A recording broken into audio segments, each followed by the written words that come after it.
y a quelques jours, j'ai fait un sondage pour savoir qu'est-ce que vous aimeriez voir sur la chaîne. Il y avait 4 sujets. Il y avait préparer la terre pour le potager, récupérer l'eau de bouleau, les différents thés d'Olga et pour finir, la fabrication d'alcool sans fruits ni légumes. Et le résultat, c'est que vous êtes tous une bande d'alcooliques, la grande majorité en tout cas. Tout le monde a choisi l'alcool sans fruits ni légumes.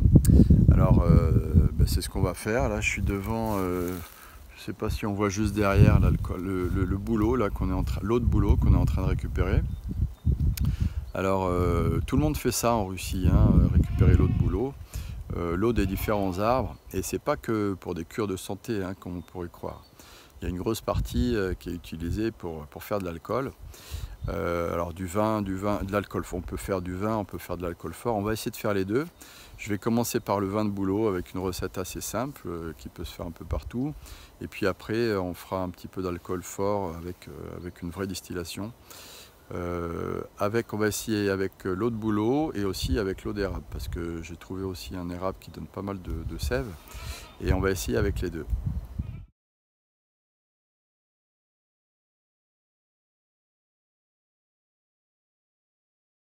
En plus de son usage évident pour le bois de chauffage ou pour le bois de menuiserie, les utilisations du bouleau sont multiples.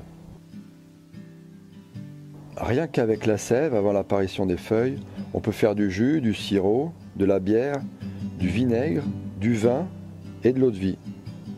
Avec les branches, on l'a vu, on peut faire des petits balais, des branches reliées pour le sauna, avec les bourgeons des décoctions, avec les feuilles des infusions pour leurs vertus diurétiques.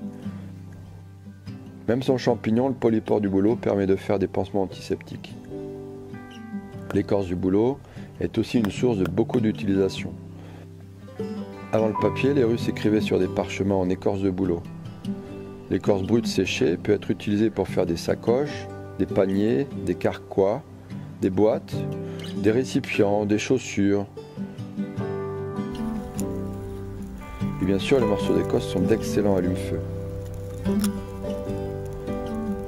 L'écorce chauffée à haute température donne une huile utilisée pour le tannage du cuir et permet de faire du brai ou de la poix de bouleau qui a longtemps servi de colle ou de goudron. Mais le bouleau est avant tout un arbre pionnier, c'est-à-dire qu'il recouvre rapidement un sol pour créer un couvert végétal qui sera ensuite remplacé par une végétation plus riche et plus durable. Pas étonnant donc que le bouleau soit en Russie considéré comme l'arbre national. Il a même son jour de fête début juin.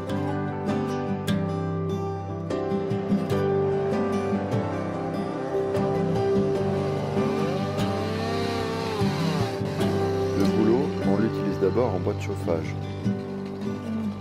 Le but de la vidéo n'est pas de montrer comment découper un arbre, mais de voir le temps que ça prend pour le couper, l'élaguer et le débiter, et voir si c'est pas mieux de l'acheter au final.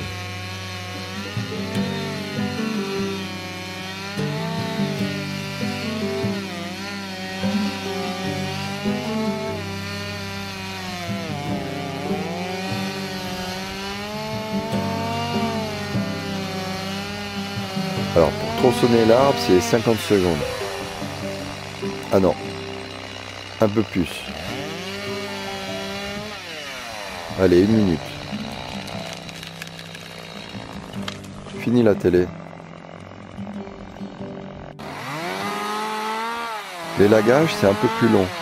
Le plus compliqué finalement est de trouver ses appuis dans les 60 cm de neige. Mais disons que ça m'a pris un peu moins d'1 heure. Je m'entraîne aussi pour le permis de tronçonneuse qui va être bientôt obligatoire en France.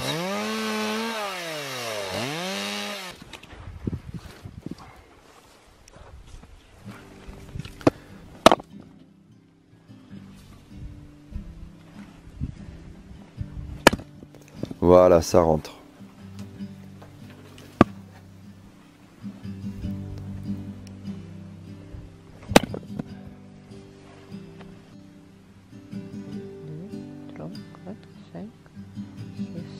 Le boulot, il a mis seulement 15 ans pour atteindre un peu moins de 10 mètres quand même.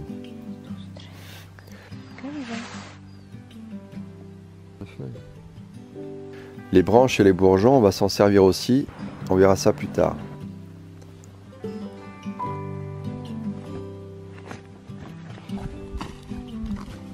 On récupère les derniers morceaux avec la bonne vieille technique du lancer.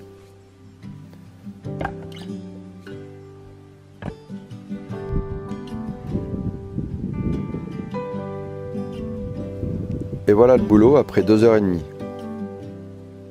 Le travail, je veux dire. Maintenant la luge pour amener tout ça. Elle n'est pas pourrie, elle n'est pas toute jeune, c'est tout.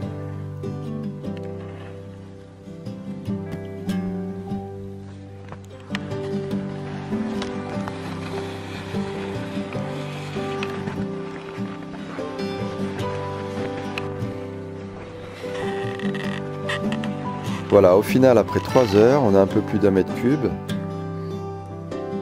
L'acheter, ça coûte environ 25 €.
Alors nous on va essayer avec le bouleau, hein, parce qu'on en a quand même en abondance, on en prend tous les jours.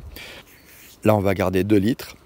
Avec ça, 2 cuillères à soupe de miel, un citron, 625 g de sucre et 2,5 g de levure de bière. La première étape est de prendre la moitié du sucre et de tout mélanger en mettant la sève de bouleau en dernier. On va laisser macérer ça pendant 5 jours. Ensuite, on va ajouter le reste du sucre. On va fermer hermétiquement et on va laisser ça pendant 1 mois à fermenter.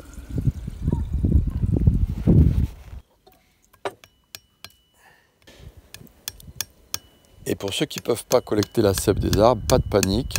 J'ai un voisin qui fait ça sans légumes, sans fruits et sans sève de bouleau. Je vais récupérer la recette et puis je vous montre ça. Ouais, mais c'est le bas de quoi? C'est le bas de quoi? Boîte pour les cochons. Ah oui, vous avez fait la boîte pour les cochons. Les 2 trucs pour fixer ça et ça. Ouais. Après, voilà. On a mis des morceaux de bois pour fixer des 2 côtés. Ouais. Et ça parce que c'est... C'est en 2 morceaux. Ouais, et puis c'est un renfort en plus. Bon, parce que ils commencent à être un peu agités. Et puis ils arrivent à sauter sur le carton, ouais. Enfin, le carton, il est un petit peu tout pourri maintenant, quoi. Bon, comme ça, on pense qu'on en a encore pour quelques jours, ouais. Et après, il faudra les mettre dehors, ouais. Je pense. Quand il fera bon.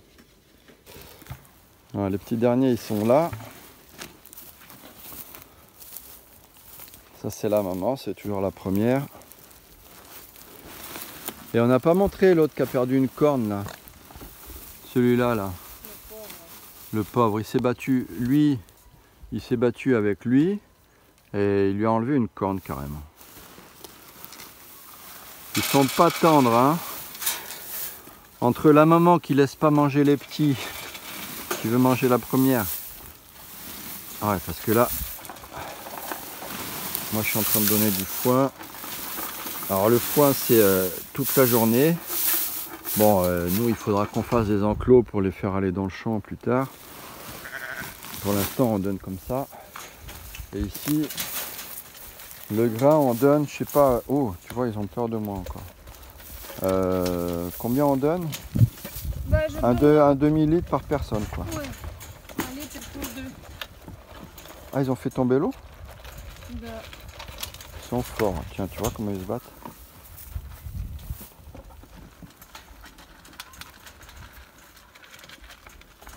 bien, maintenant tu peux remplir l'eau au sauna.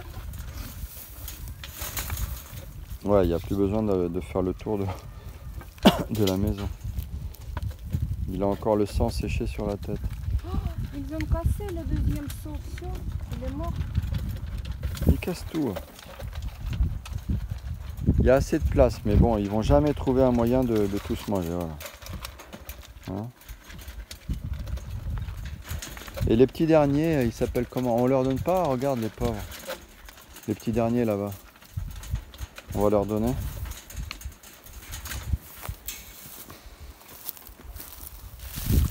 Maintenant, dans l'autre enclos, il n'y a plus le cochon. Ils ont été remplacés par... Il a été remplacé par 4 moutons. Et les voilà. Deux petits derniers. Tu leur donnes le grain là? Parce que moi j'ai du foin. Ah, tu vas chercher. Ah, je vais leur donner le foin. Ouais, je vous donne le foin d'abord. En fait, ils préfèrent le grain que le foin. Ça c'est clair. Alors nous, voilà, on a une méthode pour écorcer. Hein, c'est vous qui nous écorcez les branches. On leur donne les branches. Et puis ils écorcent tout jusqu'à... je crois que c'est le cambium, c'est ça, je sais plus. Dans l'arbre, il y a l'écorce et le cambium. Juste en dessous. Ça c'est les petits nouveaux, on n'a pas donné des noms encore parce que on commence à avoir trop d'animaux maintenant. Alors même pas on leur donne des noms. Mais ils sont mimi les deux là. Hein? Comment vous appelez? On va vous appeler vous. Ça y est, tu vois, il voit que le grain il arrive et se barre. Hein? C'est plus trop intéressant le foin. Direct à la gamelle.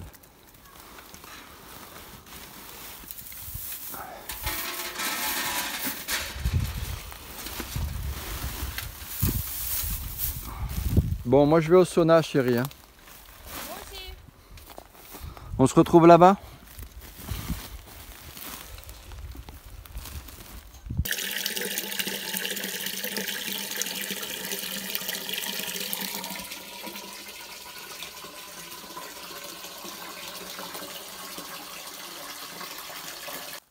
Et puis il n'y a pas que nous qui aimons le jus d'érable.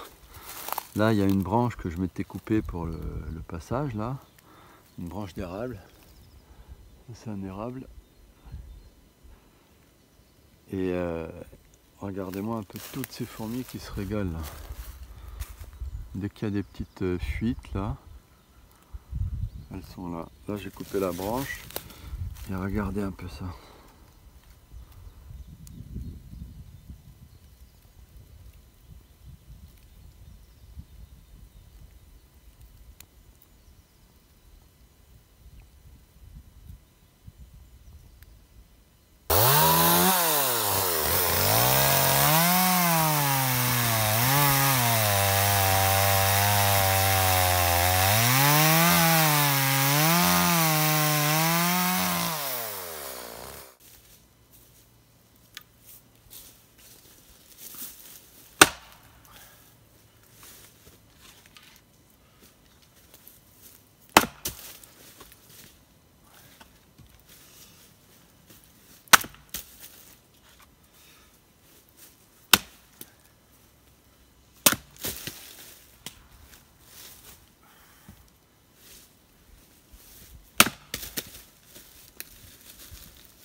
Alors, il y a ça aussi que je voulais montrer, c'est que, alors en parlant de boulot, ça c'est un boulot que j'ai coupé il y a quelques jours, donc il continue à produire de la sève. C'est celui-là que je filmais avec la glace qui se formait, c'est celui-là là, que j'ai pas encore terminé. Là-bas c'est un autre. Donc les bouleaux, ils produisent de la sève, même coupée, et de toute façon encore quelques années, les bouleaux que j'ai coupés là-bas, ils sont toujours en train de produire de la sève. Alors tout le monde est content, hein. Là on les voit pas, tiens, les fourmis, mais en général c'est plein de fourmis. C'est plein de moustiques aussi. Là c'est peut-être un peu tard, mais normalement il y a plein de moustiques qui tournent autour. Et là le 30 par contre, que j'ai coupé, il n'y a pas de sève. Donc les arbres ils produisent pas la sève en même temps. Et c'est peut-être pour ça que j'arrive pas à avoir de l'eau d'érable, parce que ça j'ai même enlevé la bouteille parce que j'arrivais pas à en récupérer. Pour faire de l'alcool, peut-être que j'ai pas enlevé assez d'écorce. Non, il n'y a toujours pas de rien du tout. C'est encore sec. Et il est pas du tout en train de bourgeonner. Enfin, je verrai un peu plus tard pour peut-être agrandir un peu l'écorce. Mais de toute manière, il ne pompe pas la sève en même temps. C'est ça que je voulais dire.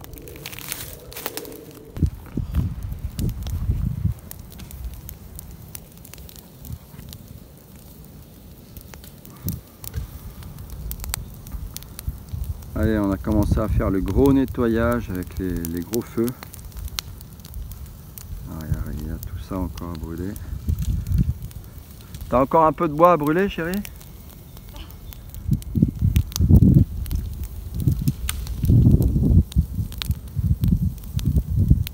Là, je viens de trouver un érable. Alors, je viens à peine de trancher, enfin d'enlever l'écorce. Et déjà, ça démarre. On va caler ça comme il faut. Je crois que, vu le débit, demain, et puis c'est le diamètre aussi qui fait. Quoique là, il fuit naturellement. Alors, je sais pas si on va avoir le débit. Mais ça devrait être bon pour demain.